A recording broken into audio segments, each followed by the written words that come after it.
ஓம் ஸ்ரீ ஸ்ரீம். வணக்கங்க. அனைவரையும் மறுபடியும் சேனலில் சந்திப்பதில் மிக மகிழ்ச்சி அடைகிறேன். இன்றைக்கு நாம் பார்க்க இருக்க போகிற ஒரு தலைப்பு வருகிற மாசி மகம், அதாவது உங்களுக்கு வருகிற பௌர்ணமி அன்னைக்கு நமக்கு கிரகணமா இல்லையா, அது மட்டும்தான் நாம் இப்போ பார்க்க போகிறோம். அது ஒரு சின்ன பதிவு தான் இது. உங்களுக்கு பொதுவாகவே பூமி, சூரியன், சந்திரன் நேர்கோட்டில் வர்றதை தான் நாம் ஆன்மீக ரீதியாகவும் அறிவியல் பூர்வமாகவுமே கிரகணம் அப்படின்னு நாம் சொல்கிறோம். அது எல்லாருக்குமே உங்களுக்கு அதனுடைய விளக்கங்கள் எல்லாம் பழைய பதிவுகளில் இருக்குது.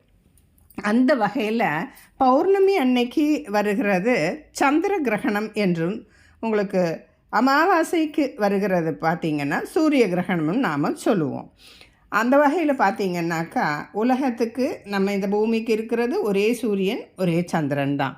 இந்த முறை வருகிற சந்திர கிரகணம் பார்த்திங்கன்னா 13 மார்ச் மாதம் 2025 நமக்கு அன்னைக்கு காலையிலேயே பௌர்ணமி வந்துடுது. 10:30 வந்துடுது. 10:30 மணி அளவில் பௌர்ணமி ஆரம்பிக்குது நமக்கு.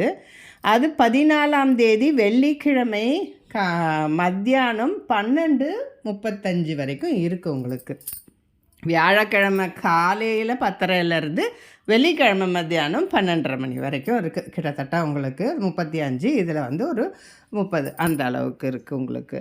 ஆனால் சந்திர கிரகணம் அப்படின்னு பார்த்திங்கன்னா அது வெள்ளிக்கிழமை அன்னைக்கு காலையில் ஒரு 10:30 மணி வாக்கில் ஆரம்பித்து 2:20 மணி வரைக்கும் இருக்குது. அதாவது 14 மார்ச் மாதம் 2025 அன்னைக்கு சந்திர கிரகணம் காலையில் 10:30 மணியிலிருந்து மத்தியானம் 2:20 வரைக்கும் இருக்குது.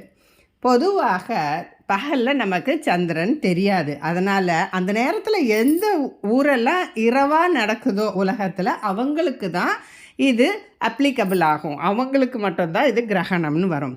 ஆனாலும் நாம் அதற்குண்டான பரிகாரமோ மற்ற விஷயங்களை நம்ம செய்யணுன்றது அவசியம் இல்லை. ஏன்னா இது நம்ம நாட்டில் கட்டாயம் தெரியாது.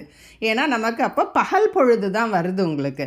ஆனால் அந்த நேரம் இருக்குது இல்லைங்களா, அந்த பௌர்ணமி நேரம் பார்த்திங்கன்னா நமக்கு 12:30 மணி வரைக்கும் இருக்குது. கிரகணம் 10:30க்கு ஆரம்பிக்குது.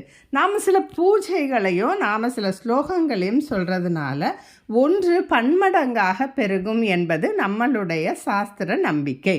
அந்த வகையில் நாம் அன்னைக்கு செய்கின்ற பூஜைகளோ இல்லை ஒரு பரிகார பூஜைகளோ இல்லைன்னா தான தர்மங்களோ நாம் சொல்கின்ற ஸ்லோகங்களுக்கோ ஒன்றுக்கு பல மடங்கு பலன் அப்படின்னு சொல்லியிருக்காங்க. அதனால் நாம் பெருசாக நம்ம எப்போவுமே கிரகணத்துக்கு நம்ம முன்கூட்டியே சாப்பிடணும். கர்ப்பஸ்ரீகள்லாம் ரொம்ப ஜாக்கிரதையாக இருக்கணும். குழந்தைங்க பெரியவங்களெல்லாம் பார்த்துக்கணும். இந்த தர்பை போடணும். அந்த வகையாக நாம் பெருசாக அதை மாதிரியெல்லாம் ஃபாலோ பண்ணணும்னு அவசியம் இல்லை. ஏன்னா நமக்கு இது பகல் பொழுது தான். அதனால் இதை நாம் கிரகணம் அப்படின்னு ஒரு கணக்கில் எடுத்துக்க வேணாம். ஆனால் பூஜா விஷயங்களோ நீர்நிலைகளில் நாம் செய்கின்ற தான தர்மங்களும் தர்ப்பணாதி பூஜைகளுக்கு முக்கியமான பலன்கள் கட்டாயம் உண்டு.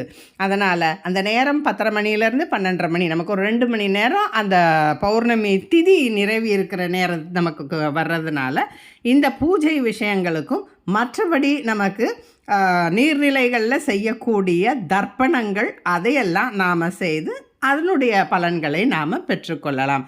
அதனால் நமக்கு இந்தியாவில் இந்த கிரகணம் தெரியாது. மற்றொரு பதிவில் உங்களை சந்திக்கிறேன். நன்றி, வணக்கம்.